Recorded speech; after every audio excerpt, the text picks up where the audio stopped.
라디오 11시 뉴스를 마칩니다. 지금까지 아나운서 이승현이었습니다. KBS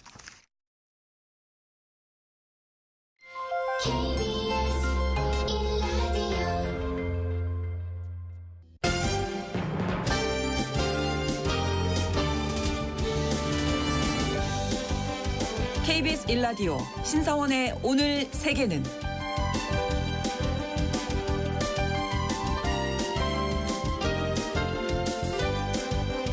안녕하십니까. 아나운서 신성원입니다. 미래의 먹거리라고 할 수 있는 AI 인공지능에는 막대한 전력이 필요합니다. 때문에 AI 패권을 노리는 미국의 빅테크 기업들뿐만 아니라 세계 각국이 원전 정책 재검토에 나섰는데요. 원자력 발전소를 새로 짓는 것으로는 모자라서 기존 원전의 수명을 연장한다든지 폐쇄 원자로를 재가동하는 방안까지 검토하고 있는데 문제는 안전성입니다. AI 발전과 함께 주목받고 있는 원자력에 대한 이야기 잠시 후 글로벌 이슈에서 짚어보겠습니다.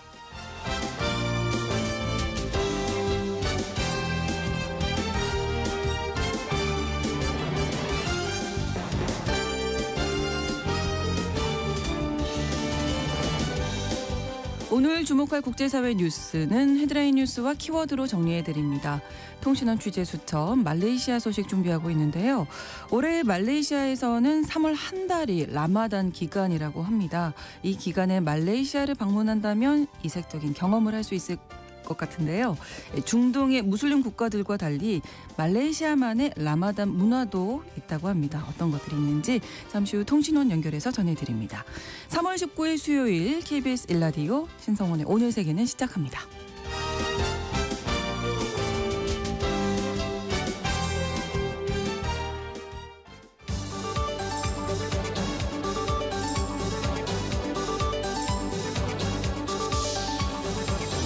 오늘 세계는 헤드라인 뉴스.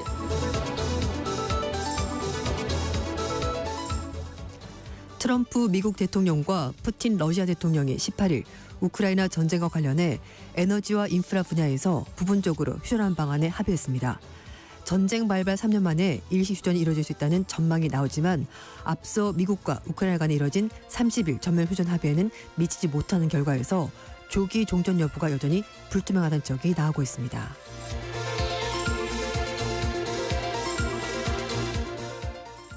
국제신용평가사 피치가 트럼프 정부의 관세 정책에 따른 글로벌 무역전쟁 위험을 고려해서 올해 미국의 성장률 전망치를 종전 2.1%에서 1.7%로 하향 조정했습니다.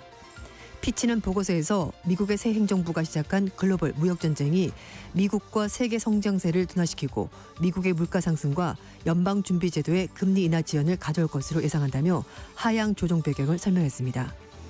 피치는 특히 미국과의 무역 의존도가 높은 캐나다와 멕시코가 관세 여파로 기술적 침체에 빠질 것으로 내다봤습니다.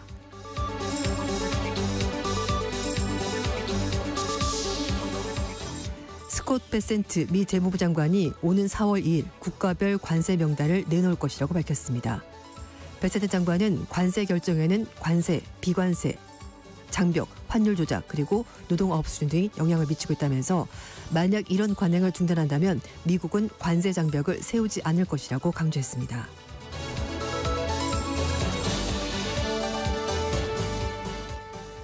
미국 메릴랜드주 연방지법 판사가 일론 머스크와 정보효율부가 국제개발처를 영구 폐쇄하려고 시도하면서 헌법을 위반하고 의회 기관을 해체 감독권을 침해했다고 판결했습니다. 판결의 핵심은 머스크가 트럼프 대통령에 의해서 정식 임명되지 않았는데도 공직자로서 행동했다는 점인데요.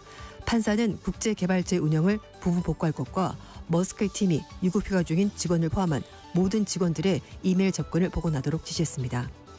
이번 판결은 머스크가 개인적으로 그리고 불법적으로 기관의 해체를 감독했다는 판결을 내린 점에서 의미가 있습니다.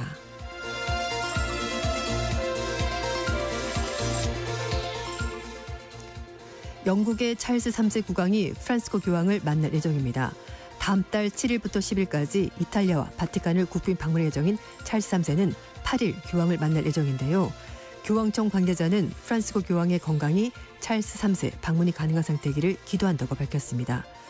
교황은 폐렴으로 지난달 14일 로마의 제멜리 종합병원에 입원한 뒤 호흡기 치료와 물리치료를 받고 있는데요.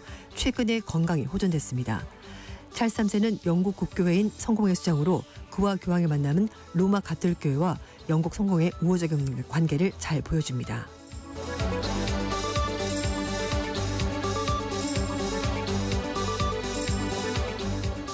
오늘의 헤드라인 뉴스 외신캐스터 조윤주 씨가 전해주셨습니다. 이번에는 키워드로 정리한 국제사회 뉴스를 살펴보겠습니다.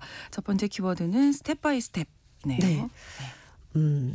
팝송도 있었는데요. 네. 차근차근 한 단계씩 이렇게 얘기를 하는 건데 우크라이나와 러시아 간의 이제 휴전 협상 부분적이긴 하지만 일단 합의가 됐습니다. 네. 미국이 중재에 나섰고요. 에너지, 인프라 시설에 대해서 상호 공격을 30일 동안 중단하는 휴전안에 대해서 서로 원칙적으로 합의를 한 건데요. 트럼프 대통령과 푸틴 대통령이 한 달 만에 전화통화를 한 것이고 미국은 우크라이나, 러시아 전쟁을 한 달간 휴전하는 방안에 대해서 지난 11일 날 미국, 우크라이나 먼저 고위급 회담을 하고 우크라이나는 동의했고요. 이번에 러시아가 설득이 되면서 서로 합의를 하게 된 겁니다. 먼저 트럼프 대통령이 러시아 측에 30일간 에너지, 인프라 시설에 대해서 공격을 중단할 것을 서로 제안했고요. 네. 이에 대해서 푸틴 대통령이 긍정적으로 반응하면서 즉시 군에 대해서 에너지 인프라에 대해서 공격을 중단해라 이렇게 명령했다고 크렘린궁이 밝혔습니다. 네. 러시아 측에 따르면 푸틴 대통령이 트럼프 대통령의 당초 제안한 30일간 전면 휴전에 대해서 푸틴 대통령은 휴전을 효과적으로 통제하는 문제 그리고 그 기간 동안에 우크라이나가 재무장하는 가능성에서 여러 가지 우려를 미국 측에 전달했다고 합니다. 그런데 에너지 및 인프라 분야에 대해서 휴전을 하는 과정에서 양측 간의 입장차가 있었습니다. 네. 러시아 쪽은 에너지 인프라에 대한 휴전 이렇게 말했고요. 미국은 에너지와 인프라에 대한 휴전 이렇게 말해서 좀 다릅니다. 예, 네. 미묘한 차이가. 네, 그렇습니다. 러시아는 정유시설, 송료가 같은 에너지와 관련된 인프라에 대해서만 공격을 중단하겠다 이렇게 네. 해석을 한 거고요. 미국은 그게 아니라 에너지 시설과 다른 인프라, 그러니까 인프라들도. 사회 기반 시설도 네, 네. 휴전 대상에 포함이 돼야 된다. 범위가 훨씬 더 넓어진 거죠. 그렇죠. 미국과 러시아 협상에 대해서 젤렌스키 우크라이나 대통령이 에너지 및 인프라에 대한 공격 중단을 제안한 것을 찬성한다라고 입장을 밝혔고요.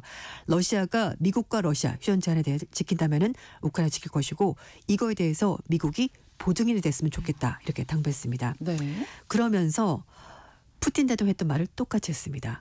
미국과 러시아 정상 간의 전화 통화에 대해서 세부 사항을 듣기 위해서 트럼프 대통령과 대화를 하길 원한다면서 세부 사항을 정확히 전달받은 다음에 우크라이나 입장을 밝히겠다 이렇게 말했습니다. 네.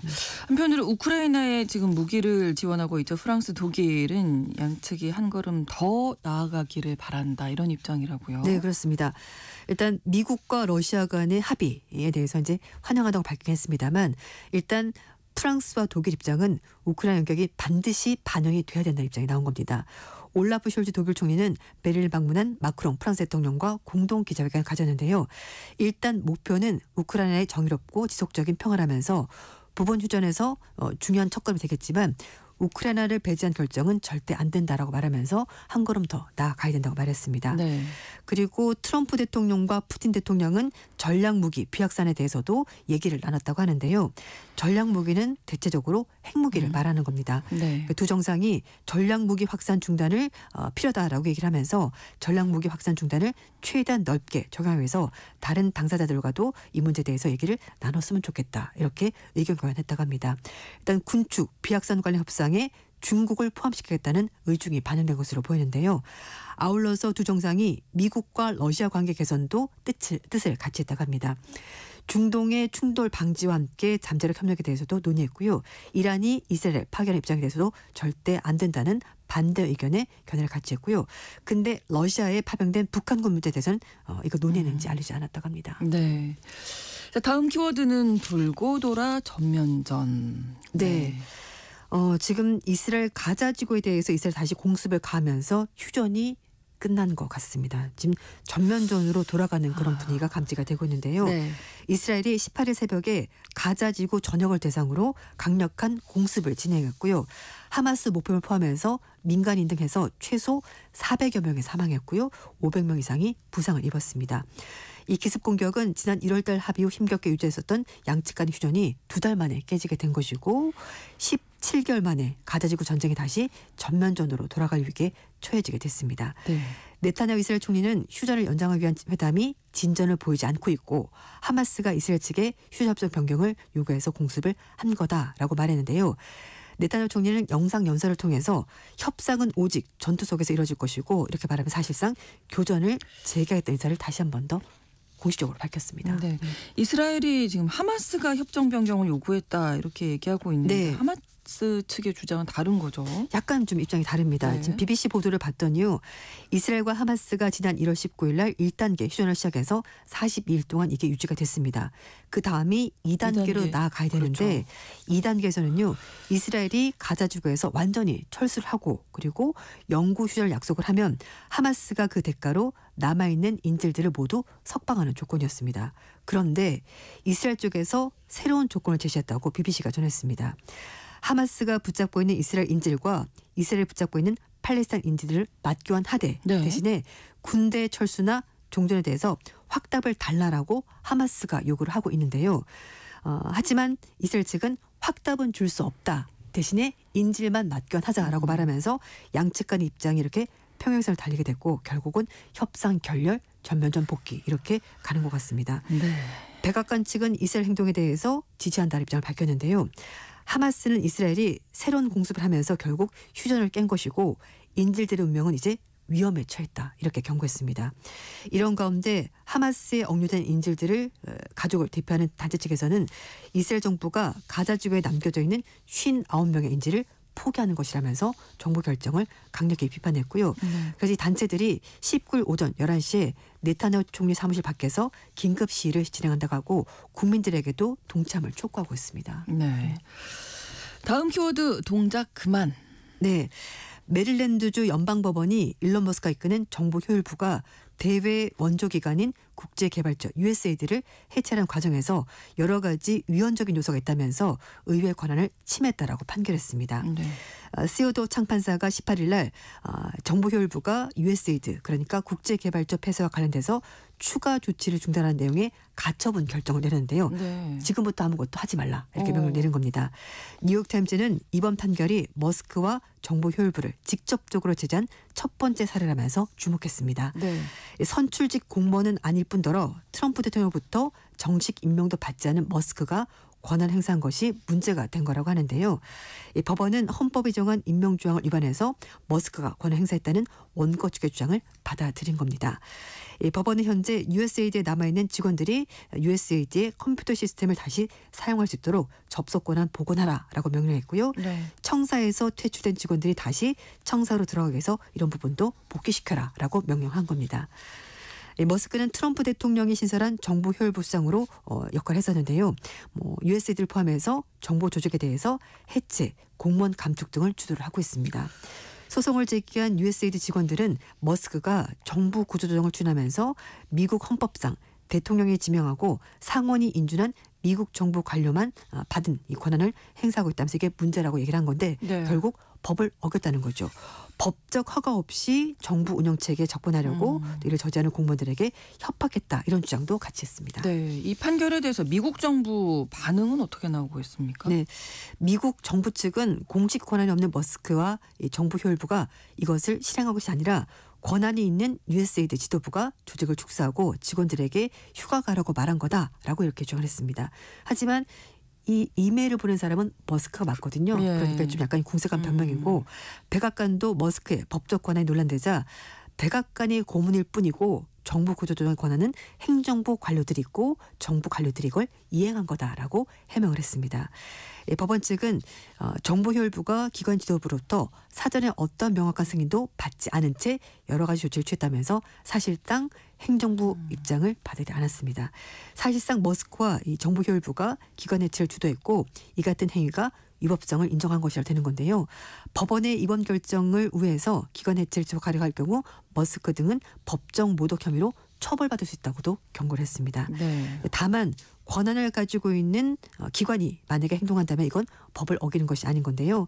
그래서 마르코 루비오 국무장관이 14일 안에 국제개발처 USAID의 영구 폐쇄를 선언할 수가 있고요. 그리고 이 경우는 해당 사무실은 계속해서 폐쇄 상태가 유지될 수가 있다고 합니다.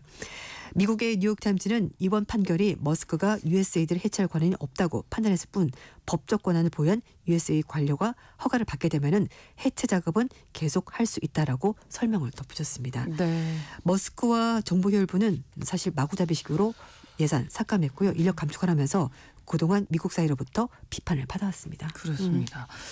다음 키워드인데요. 월드컵을 위해 차려진 밥상. 네. 네. 2030년 스페인, 포르투갈과 함께 월드컵을 공식 개최하는 모로코가 네. 월드컵 기간에 맞춰서 유기견을 없애기 위해서 대량 학살을 자행하고 있다는 충격적인 얘기가 나왔습니다. 네. 국제동물복지보호연합이 밝힌 내용인데요. 모로코에서 유기견 300만 마리가 학대당하고 있고 최근에 이것이 모로코에서 벌어지는 것이라면서 영상을 공개했습니다. 예. 이 사람들이 독국물을 묻힌 막대기로 이 유기견을 찌르거나 독이 들어있는 미끼로 개들을 이렇게 유인해서 직접 먹이면서 죽이는 그런 모습이 포착이 된 건데요. 심지어 총으로 개를 쏘는 장면까지 포착이 됐습니다. 네. 동물보호소도 더 이상 이 유기견들 돕지 않고 있다고 하는데요. 관리자들은 길거리에서 잡은 개들을 가둬놓고 먹이나 물을 주지 않고 있고요. 또 유일하게 주는 것이 독이 든 미끼일 뿐이라고 합니다. 이 단체 측은 모로코 정부가 월드컵을 위해서 대량 도살을 눈 감고 있다라고 지적을 하고 있는데 이에 대해서 운동가들은 국제축구연맹 FIFA가 모로코의 월드컵 개최국 지위를 박탈해야 된다고 얘기를 하고 있습니다. 네.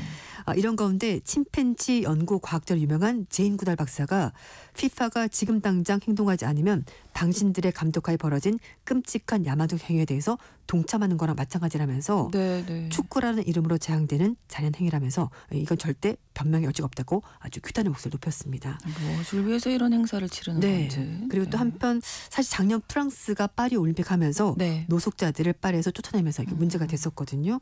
이런 국제적인 행사를 하게 되면은 워낙 이제 해외에서 손님들이 많이 오다 보니까 좋은 모습, 깨끗한 모습만 보여주려고 하는 건데 네. 사실 그게 그렇게 큰 의미가 있나라는 생각이 들고 당시 파리에서도 뭐 성 관련 산업 노동자 또 마약 중독자 이런 사람들을 의료진이 없는 곳으로 쫓아내면서 인권 침해 논란까지 벌어졌고요. 그렇죠. 파리 안팎에 있는 텐트촌에 지르던 12,000여 명을 추방하면서 이것도 사회적인 문제가 됐었습니다.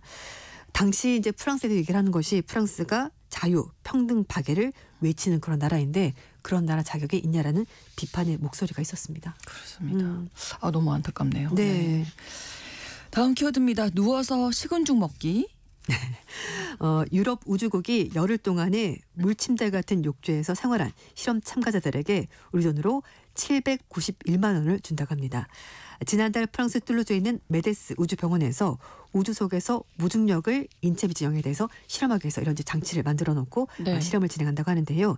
이번 실험은 20명의 남성을 대상으로 21일 동안 지급이 되고요. 진행이 되고 한 사람당 5천 유로 우리 돈으로 거의 한 800만 원 정도 돈을 받게 된다고 합니다. 네. 실험 참가자들은 5일 동안 기본 측정 마친 다음에 10일 동안 물 위에 방수철 덮여진 욕조에서 누워서 지내게 된다고 하는데요. 그러니까 물이 약간 둥둥 떠 있는 무중력 상태랑 비슷한 그렇죠. 건데 대부분 이제 천으로 덮었기 때문에 건조한 상태긴 합니다만 팔과 머리는 물 위에 떠 있어야 되고 참가자들은 물리적 지제가 없더라도 떠 있는 감각을 이렇게 열흘 내내 느끼게 되는 겁니다. 네. 계속 누워서 지내요. 네, 그렇죠.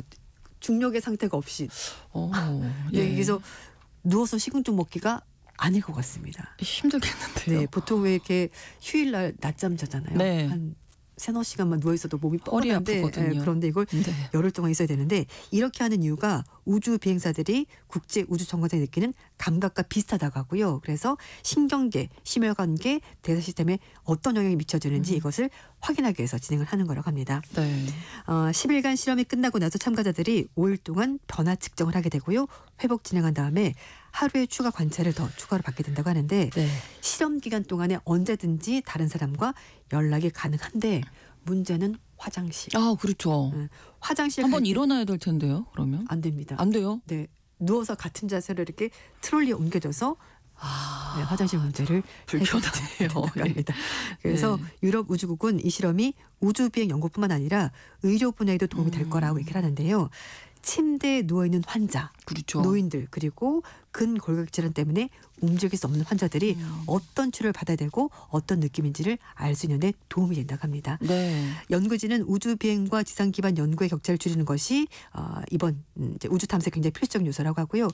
우주 비행뿐만 아니라 노화 같은 여러 가지 질환에도 충분히 도움이 될 거라고 설명을 하고 있습니다. 네.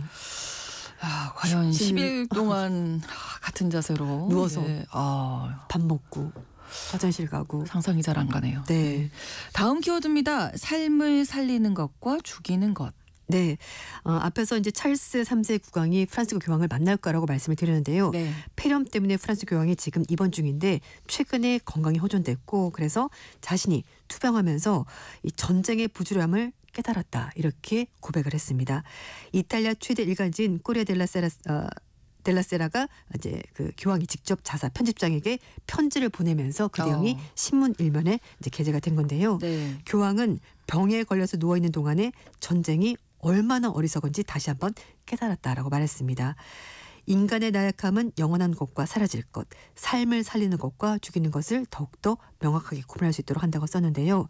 교황은 그러면서 언론의 책임에 대해서도 강조했습니다. 네. 말이 분열이 아닌 화합을 이룬 데 써야 된다고 당부했는데 그렇죠. 전쟁은 결코 해결책 될 수가 없고 외교와 국제기구가 활력과 신뢰를 가지고 다시 이 문제를 해결했으면 좋겠고 종교가 평화 형제를 다시 불러일으켜서 이런 부분에 대해서 역할을 했으면 좋겠다라고 강조했습니다.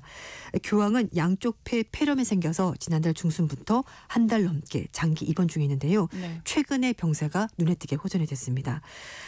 그리고 지난 16일 날 교황의 사진이 입원 후에 처음으로 공개가 됐는데요. 직접 언론사에 편지도 보내면서 대중과 소통도 계속해서 늘려가고 있습니다. 사실 중간에 교황의 건강이 워낙 좋지가 않아서 뭐 그만두시는 것 아니냐 네. 이런 얘기도 있었는데요. 그렇죠. 피에트로 파를린 주기경이 취재진들에게 교황의 건강 이유 때문에 사임한 일은 절대 없을 것이라고 입장을 분명히 밝혔고요. 네. 그렇다고 해서 완전히 회복된 건 아니라고 합니다. 그래서 산소 마스크가 완전히 필요 없다는 의미도 아니고 여전히 주의가 필요한 상황이라고 밝혔는데 찰스 3세 만날 때 건강하게 만났으면 좋겠습니다. 그렇습니다. 네. 오늘의 헤드라인 뉴스와 키워드까지 외신캐스터 조윤주 씨와 함께했습니다. 고맙습니다. 감사합니다. KBS 1라디오 신성원의 오늘 세계는 1부 마무리하겠습니다. 11시 30분부터 일부 지역에서는 해당 지역 방송 보내드립니다. 셀렌디온의 That's the way it is 들려드립니다.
When you question me for a simple answer, I don't know what to say, no.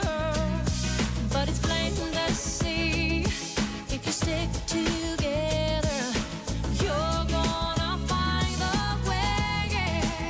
So don't surrender, 'cause you can win in this thing called love.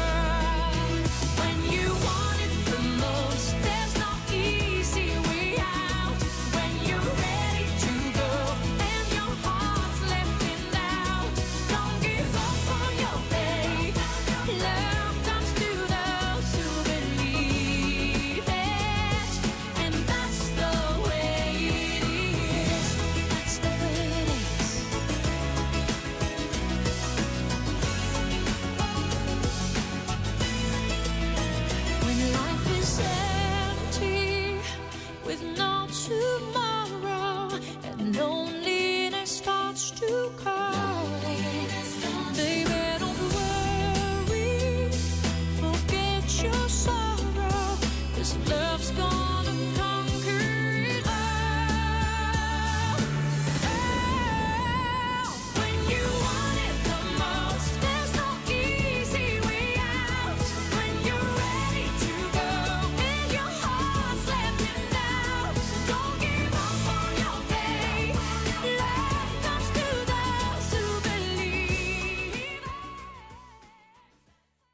지금 시각은 11시 30분입니다. KBS Ladies and gentlemen. 국제사회의 다양한 뉴스를 한눈에 KBS 1라디오 신성원의 오늘 세계는 세계를 바로 보는 최소한의 투자입니다.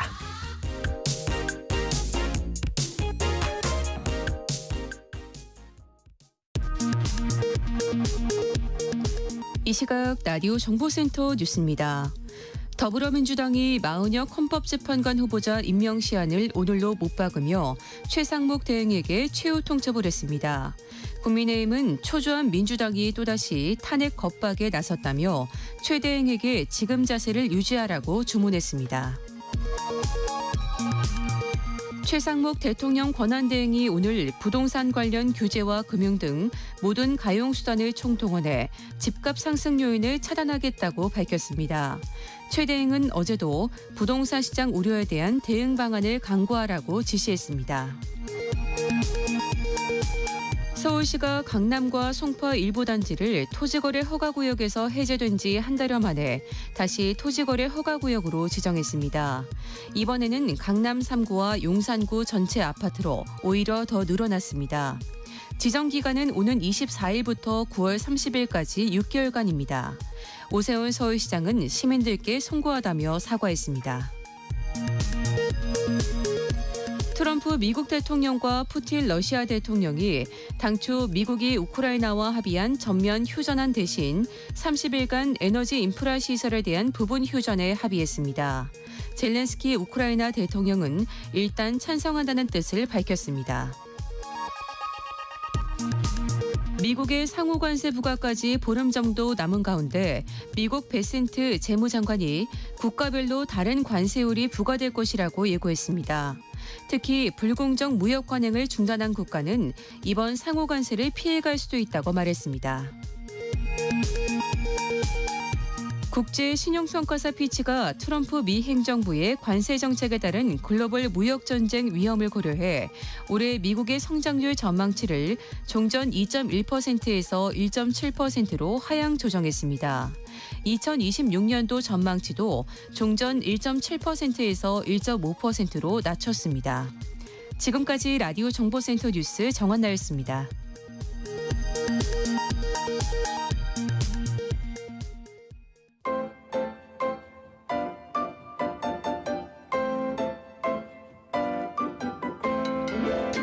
통신원 취재 수첩.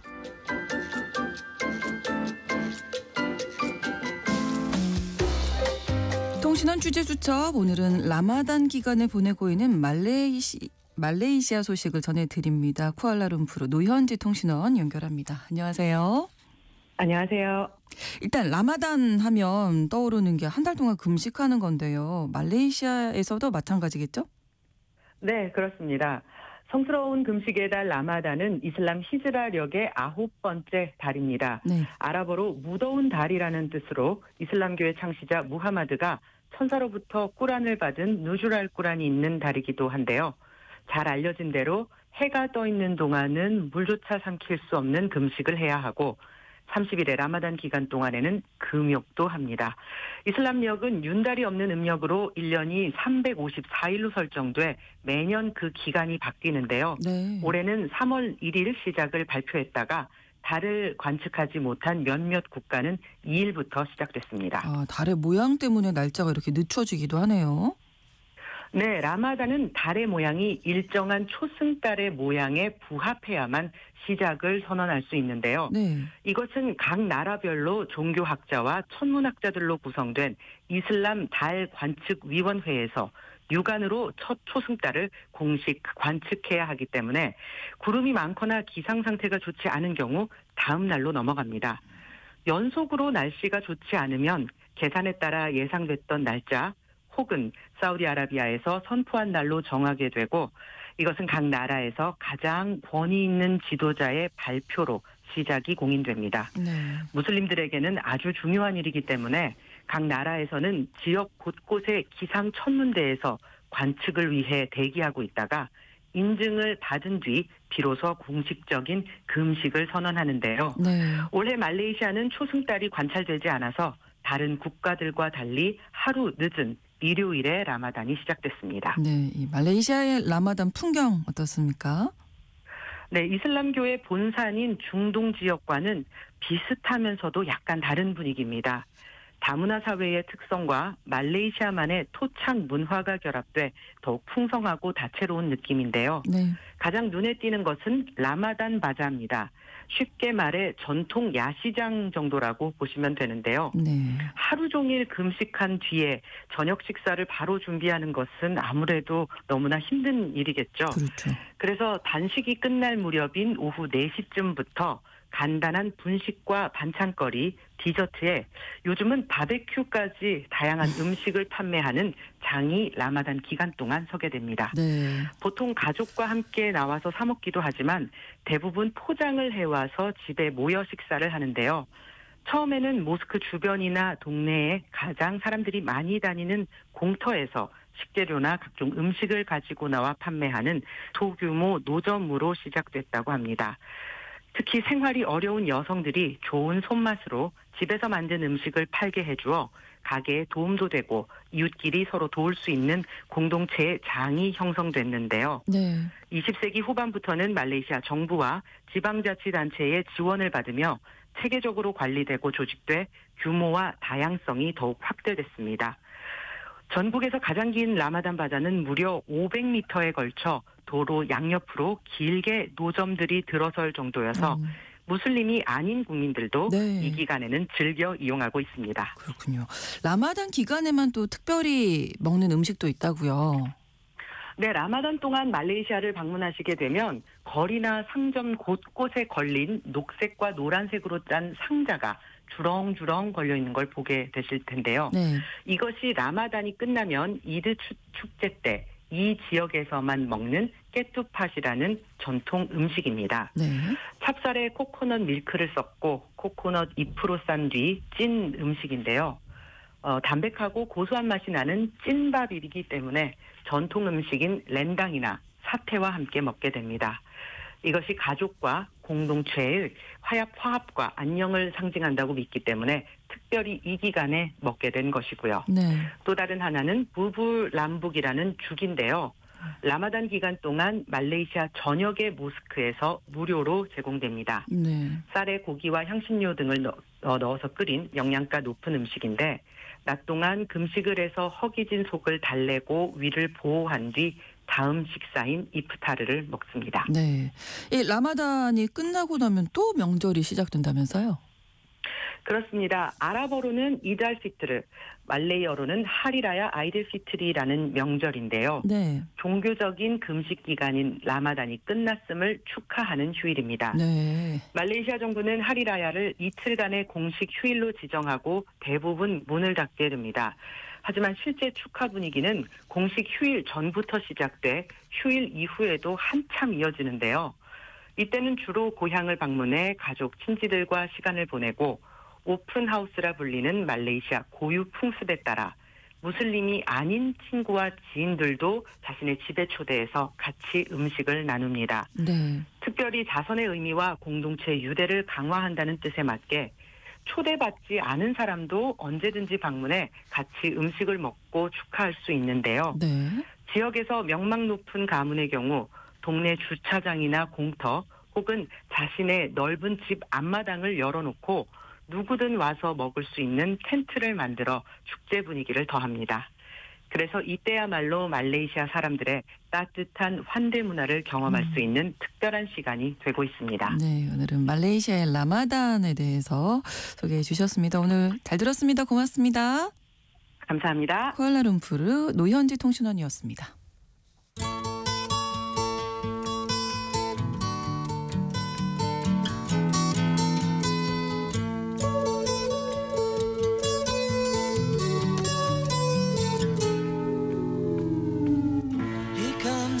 글로벌 이슈 이슈 에너지 시간입니다. 에너지에 관련된 최근 이슈 가운데 우리가 주목할 점들 짚어보는 시간인데요. 오늘도 법무법인 율촌 수석 전문위원이신 최준영 박사님 모셨습니다. 어서 오세요. 네, 안녕하세요. 오늘은 또 어떤 이야기 준비하셨을까요? 오늘은 이제 원자력 그리고 AI 좀 묶어서 한번 이야기를. 네네. 최근 뭐 잘 아시는 것처럼 미국에서는 이제 AI와 관련된 기대 그리고 이제 논의가 되게 많습니다. 근데 이제 그런 논의 가운데 핵심은 이 AI가 필요한 전력을 어떻게 공급할 것인가에 집중되고 있습니다. 네, 그러니까 이 AI가 전기가 정말 많이 필요하다면서요? 그렇죠. 보통 AI 칩은 이제 AI 클라우드라고 그래가지고 네. 어디 이제 데이터 센터 같은 형태로 활용이 되는데. 가령 예를 들어서 2023년 여러분들 잘 아시는 이제 엔비디아 네. 이 회사가 미국에서 판매한 AI 칩이 있겠죠. 그렇죠. 그러면 어디 클라우드에 꽂혀서 지금 네. 열심히 전기를 먹으면서 일을 하고 있을 겁니다. 네. 그런데 이제 2023년에 미국에서 판매된 칩들이 사용하는 전력을 계산해 보면 대략 미국 가정 170만 가구가 사용하는 만큼의 전기를 먹고 있어요. 그러면 2024년에는 더 많이 그렇죠. 앞으로는 계속 그렇습니다. 늘어나겠죠. 더 늘어날 수밖에 없죠. 네. 그리고 이제 새로 나오는 칩들은 성능이 이제 한 2배쯤 좋아진다. 네. 그러면 다들 환호성을 지르는데 전력도 한 15에서 20% 정도는 더 필요로 하는 경우들이 많거든요. 네. 그러니까 갈수록 AI와 관련된 전력 소요는 늘어날 수밖에 없다. 이게 이제 고민의 핵심인 거죠. 네, 그러면 미국 입장에서는 이 AI가 발달해야 되는데 네. 그래야 우리가 먹고 사는데 그렇죠.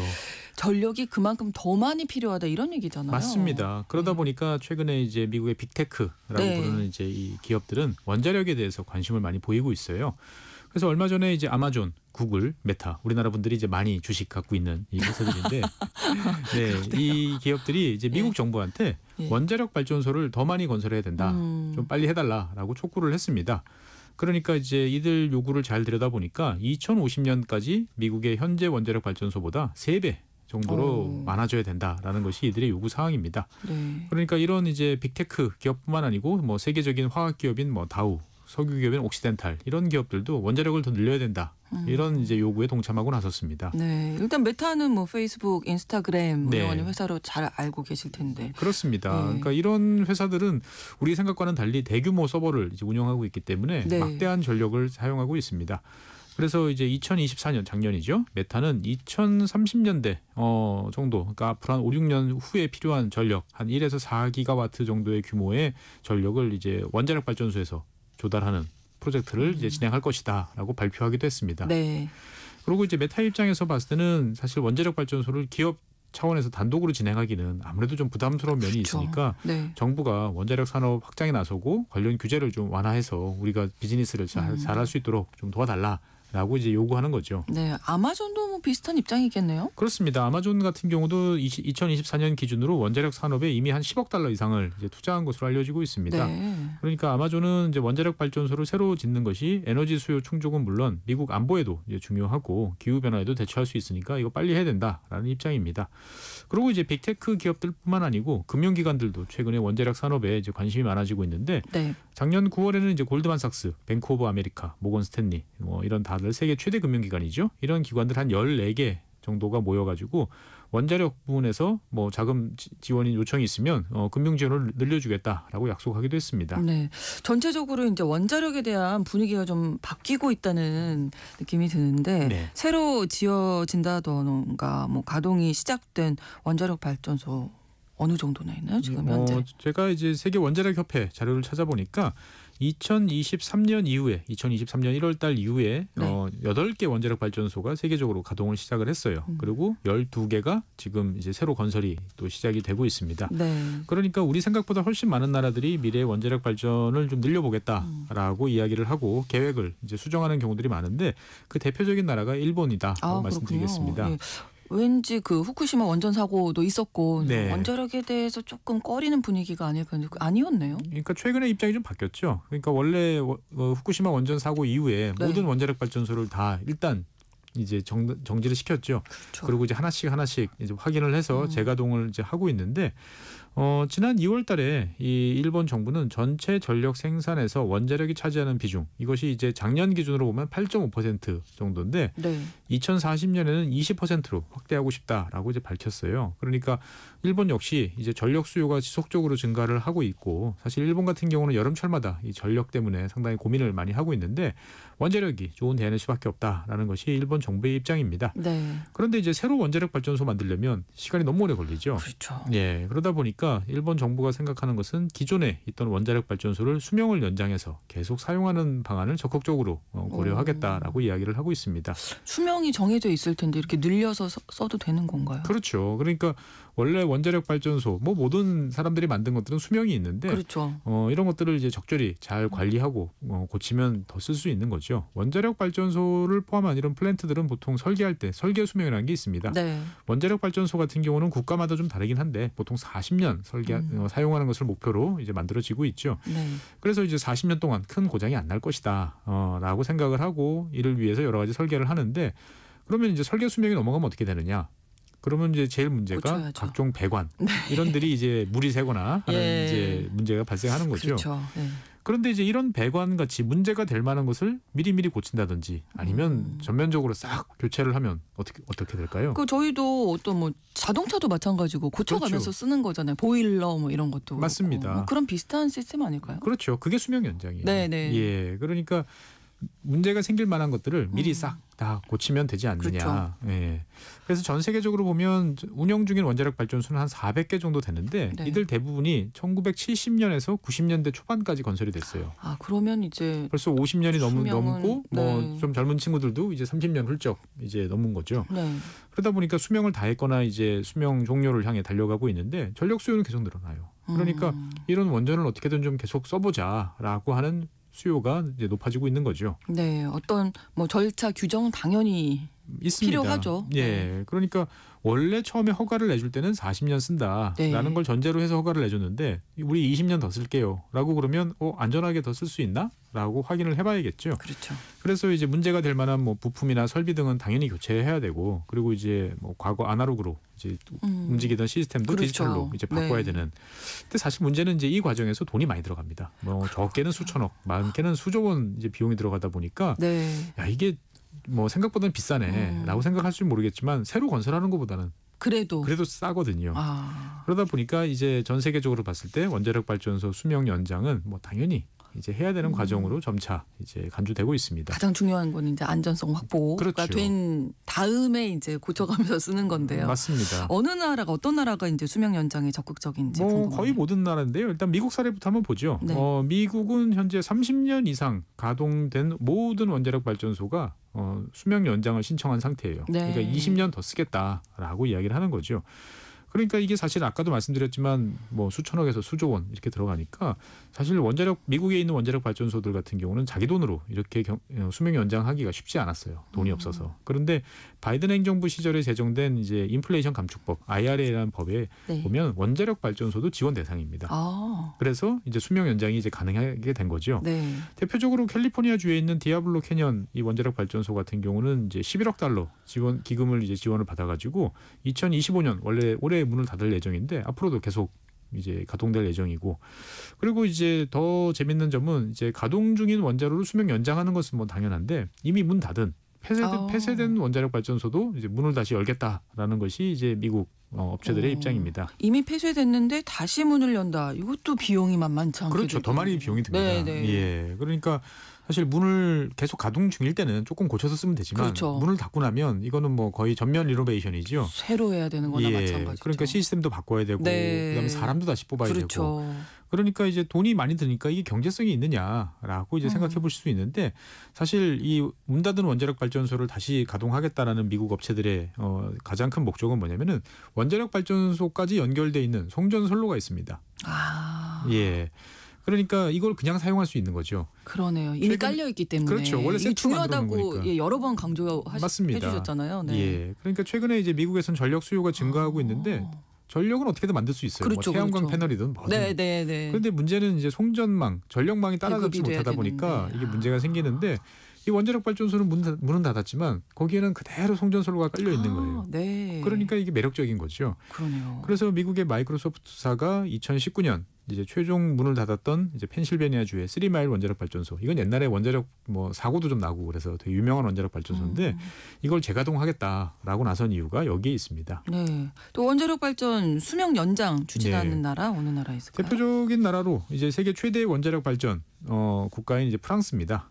프랑스는 잘 아시는 것처럼 전체 전력의 70%를 이제 56개의 원자로로 충당을 하고 있어요. 많군요. 원래 네. 많습니다. 그런데 마크롱 대통령이 2022년에 뭐라고 발표했냐면은 2050년까지 14개를 더 건설하겠다. 예. 약속을 했는데 문제는 이제 돈이 좀 많이 들어가는 거고 인허가 절차도 이제 옛날보다 복잡해지다 보니까 좀 지연이 많이 되죠. 네. 그래서 실제로 2024년에 가동을 시작한 57번째 원자로 같은 경우는 원래 당초 예정보다 12년 늦게 완공이 됐어요. 네. 당연히 건설비도 이제 2배 이상 그러네요. 예, 올랐죠. 예. 그러니까 아무래도 프랑스 같은 경우에 오래된 원전이 많을 것 같고요. 맞습니다. 프랑스 예. 같은 경우는 대부분의 원자력 발전소가 1980년대 중반 정도에 완성이 됐어요. 네. 그러다 그러면 보니까 이거를 이제 40년 수명이 지났다고 다해가네요. 예, 다 그냥 수명 연장 안 하면은 원자력 그 비중이 급속히 낮아지면서 여러 가지 큰 문제가 발생할 가능성이 높은 거죠. 네. 그러니까 이제 프랑스 감사원 발표에 따르면 이제 수명 연장 작업을 신속하게 진행하지 않으면 2040년 정도 되면 원자력 발전이 차지하는 비중이 절반으로 감소할 거고 여러 가지 문제가 발생할 것이다. 그러니까 기존 원전을 최대한 오래 사용하면서 신규 원전을 빨리빨리 짓는 게 안정적인 전력 공급에 중요하다라고 이제 강조를 하고 나섰습니다. 네. 그럼 일반적으로 수면 연장한다 그러면 한 20년 정도까지 쓸 수 있는 거예요? 그렇습니다. 더할 수도 있나요? 더할 수도 있는데 보통 20년을 목표로 진행이 되고 있어요. 네. 그래서 총 60년, 설계 그러네요. 수명 40년에 20년 추가해서 40년이고요. 네. 최근 들어서는 이제 60년을 넘어서 70년 또는 80년까지도 사용하는 방안도 논의되고 그렇군요. 있습니다. 아까도 말씀드렸지만 안전이 가장 이제 문제가 되겠죠? 그렇습니다. 그러니까 이제 수명 연장 이게 사실 상당히 부담스럽죠. 그러니까 네. 40년도 긴데 60년 이거 잘 될 수 있겠어? 괜찮을까? 예, 이게 항상 이제 이슈가 되는 거죠. 예. 그러니까 운영자 쪽에서는 빈틈없이 우리가 완벽하게 절차도 준수하고 다 검토했습니다라고 이야기하지만 반대쪽에서는 그거 어떻게 믿어? 그렇죠. 그거 어떻게 100% 그 문제가. 확실하냐? 예. 라는 의문이 제기될 수밖에 없는 거죠. 그러니까 이게 실제로 그나마 이제 뭐 1980년대 이렇게 지어진 원전은 수량도 많고 뭐 여러 가지 노하우도 많으니까 괜찮은데 그거보다 더 오래된 그리고 지금은 이제 더 이상 지어지지 않는 원전 네. 이런 거 같은 경우는 문제가 더 복잡해지는 거죠. 그렇죠. 그리고 최근 들어서는 이제 과거의 아날로그 시스템을 디지털로 바꾼다. 이게 이제 생각보다는 어렵다. 라는 이야기도 종종 나오고 있습니다. 너무 오래된 가전제품도 부품이 없다고 그렇죠. 그냥 버려야 된다 뭐 이런 얘기 맞습니다. 하는데 예. 이런 문제도 좀 걱정이 되고요. 우리나라 같은 경우는 어떻습니까? 우리나라 같은 경우도 이제 2023년 이제 고리 2호기부터 시작해서 지금 여러 원자력 발전소의 운전 허가. 그러니까 처음에 이제 몇십 년 동안 가동하겠습니다라고 했을 때 그 기간을 정해서 운전 네. 허가를 내주는데 이게 점점 만료되고 있어요. 그러다 보니까 이제 이런 원자력 발전소를 가동하기 위해서 이제 운영사인 이제 한국 수력 원자력 같은 경우는 뭐 방사선 영향, 안정성 등을 평가한 보고서를 이제 원자력 안전위원회에 제출하고 있어요. 그러니까 네. 이제 계속 가동해도 문제 없습니다라고 이제 강조를 하는 거죠. 그런데 이제 문제는 뭐냐면은 이 검토 기간 중에 원자력 안전위원회라는 기관에서 검토를 해서 네. 문제가 없으니까 계속 가동하세요라고 해야 되는데 네. 검토를 진행하는 중에 운전 허가가 만료가 되면 만료되면 일단 가동을 중단해야 돼요. 그러고 난 다음에 다시 재가동을 이제 해야 되는 상황입니다. 그러면 중단되기 전에 빨리 뭐 허가를 내준다든지 좀 미리 좀 했으면 좋았을 그렇죠. 것을 그러니까 사실은 뭐 이런 생각도 좀 운영 드네요. 허가 되기 전에 한 3년쯤 전에 네, 뭐 네. 미리 신청을 해서 뭐 끝날 그렇죠. 때쯤 맞춰서 이렇게 되면 좋은데 이게 우리나라의 원자력 정책이 계속 이제 변경되다 보니까 이런 문제가 생긴 거죠. 그러니까 원래는 수명 연장 안 한다. 그래서 허가 기간 종료되면 폐쇄한다. 라고 했다가 네. 이제 정책이 변경이 되면서 수명 연장 서류 갖고 와봐. 라고 이야기를 하니까 중간에 어쩔 수 없이 정지 기간이 이제 생기는 거죠. 그러니까 좀 아쉽다라고 이제 생각이 되어집니다. 그래서 현재 운영 기간 허가가 종료되었거나 종료를 앞둔 이제 10개 원자력 발전소에 대해서 운영 연장을 위한 절차가 진행되고 있습니다. 네. 참고로 이제 궁금하실 텐데 우리나라 같은 경우는 이제 이 수명 연장에 돈이 얼마나 들어가느냐 네, 네. 궁금해하실 텐데 우리나라 같은 경우는 좀 저렴합니다. 원자로 하나당 이제 한 2천억에서 3천억 정도 비용이 소모되는 것으로 거의 알려져 저렴한 있어요. 거군요. 네. 그러니까 왜냐하면 이제 다른 나라보다는 원자력 네. 산업 생태계가 잘 유지되고 있어가지고 아. 비교적 저렴하게 여러 가지를 이제 그렇군요. 만들어낼 수 있는 거죠. 연장만 하면 되는 상황인 거고. 그렇습니다. 어쨌든 원자력 발전 관련해서는 뭐 항상 뭐 여러 얘기도 나오고 정책도 계속 변하는 것 같습니다. 맞습니다. 잘 아시는 것처럼 대규모 전력을 뭐 탄소 발생 없이 생산한다. 이건 장점이지만 한번 사고가 나면 피해가 그렇죠. 걷잡을 수 없다라다 보니까 반대가 많죠. 그러니까 뭐 사실 생각해 보면 여러 번 말씀드렸지만 세상 모든 일이 장점, 단점 다 있지 않겠습니까? 그러니까 맞습니다. 단점은 최소화하고 장점은 최대화할 수 있도록 좀 여러 가지 생각도 힘도 좀 모으는 것이 필요한 시대가 된 것 같습니다. 그렇습니다. 글로벌 이슈 에너지 오늘도 법무법인 율초은 수석 전문위원이신 최준영 박사님과 함께했습니다. 고맙습니다. 네, 감사합니다. 노라 존스의 노래 Come Away With Me 전해드리면서 KBS 1라디오 신성원의 오늘 세계는 마무리하겠습니다. 내일 오전 11시 5분에 다시 뵙겠습니다. 고맙습니다.